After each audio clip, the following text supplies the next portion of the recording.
Hello everyone, welcome back to my channel. So আজকে তোমরা দেখে বুঝেই গেছো যে আজকে কী রেসিপি শেয়ার করতে চলেছি। তো আজকে আমি তোমাদের সাথে শেয়ার করছি ইলিশ মাছের ভাপা।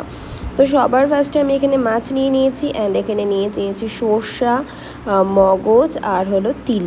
এই সবগুলোকে একসাথে পেস্ট করে নেব। অ্যান্ড এখানে দেখো আমি ইলিশ মাছগুলোকে একটু লবণ হলুদ মাখিয়ে হালকা করে ভেজে নেব। যারা নর্মালি ভাপা খেতে পছন্দ করো তারা এমনিও ভাপা করতে পারে, বাট আমার একটু না ভাজলে ভালো লাগে না, তার জন্য আমি একটু হালকা করে ভেজে নিয়েছি মাছটাকে। তারপর এখানে যে তোমরা ফার্স্টে যেটা দেখলে তিল ছিল, মগজ ছিল, সর্ষা ছিল, সেটাকে খুব ভালোভাবে পেস্ট করে নিয়েছি এবং সাথে এখানে দিয়ে দিচ্ছি লবণ, তারপরে সাথে দিয়ে দিচ্ছি হলুদ অ্যান্ড একটু লঙ্কার গুঁড়ো দিয়ে দিচ্ছি।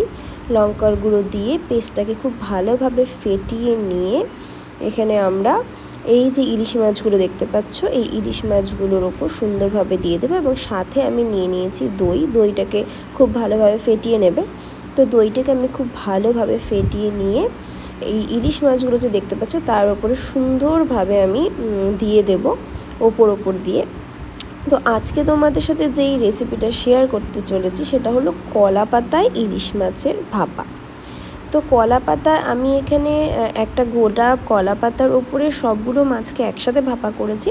তোমরা চাইলে সিঙ্গেল মাছের ওপর যেভাবে আমরা এখানে দিচ্ছি পাতুরিটা, তো সিঙ্গেল মাছের ওপর তোমরা এরকম পেস্ট দিয়ে সিঙ্গেল মাছকে আলাদা আলাদা কলা পাতায় রেখে বেঁধে দিয়ে তোমরা ভাপা করতে পারো। বাট যেহেতু এখানে আমাদের একটু গ্রেভির দরকার ছিল, কারণ আমাদের এখানে মেম্বার অনেকজন ছিল, তার জন্য গ্রেভিটা আমার একটু বেশি লাগতো, তো তার জন্য আমি আলাদা করে করিনি ভাপা, আমি একসাথেই একটা পাতার মধ্যেই ভাপা করেছি। তো কিভাবে করেছি তার জন্য তোমাদের ফুল ভিডিওটাকে দেখতে হবে।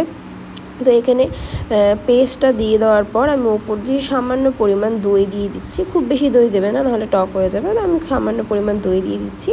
তারপর দেখো একটা গামলাতে আমি জল বসিয়ে দিয়েছি আর এখানে কলা পাতা কেটে রেখেছি। এই কলা পাতাগুলোকে খুব ভালোভাবে গরম জলে ডিপ করে নেবে, যাতে কোনো রকম ব্যাকটেরিয়া বা কিছু না থাকে আর পাতাটাও যাতে নরম হয়ে যায়। তো খুব ভালোভাবে ডিপ করে নেওয়ার পর কড়াইতে পাতাগুলোকে হালকাভাবে একটু সেঁকে নেবে, এপিট ওপিট করে খালি কড়াইতে হালকাভাবে সেঁকে নেবে। তো আমি এখানে পাতাগুলোকে ডিপ করার পর পাতাগুলোকে কড়াইতে হালকাভাবে একটু সেঁকে নিয়েছি। সেঁকে নেওয়ার পর গরম জল পুরো কড়াইতে ঢেলে দিয়েছি।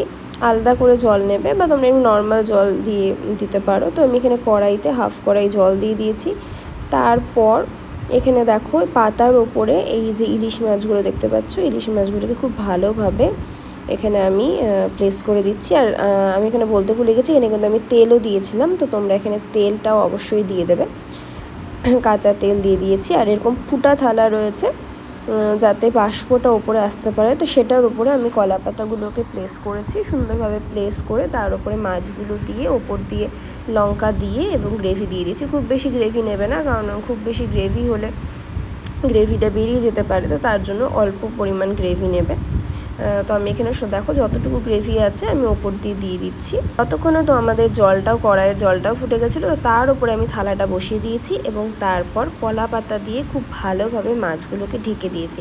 ঢেকে দিয়ে আমি একটা বাসন দিয়ে খুব ভালোভাবে কুক হবে, এটা না হলে কাঁচা থেকে যাবে, তো তোমরা মাঝে মাঝে চেক করে নিতে পারো। তো এখানে আমার গ্রেভি রেডি, দেখতেই পাচ্ছ খুব সুন্দর একটা ফিল এসছে আর খেতেও কিন্তু দারুণ হয়েছিল। তো যারা এভাবে ট্রাই করো ইলিশ মাছ কখনো, অবশ্যই ট্রাই করে দেখো, একটু আলাদা ফিল তো আসবেই। তো এখানে দেখো আমি কলা পাতার ওপরেই সার্ভ করেছি। তো এটা ছিল আমাদের জামাই ষষ্ঠী।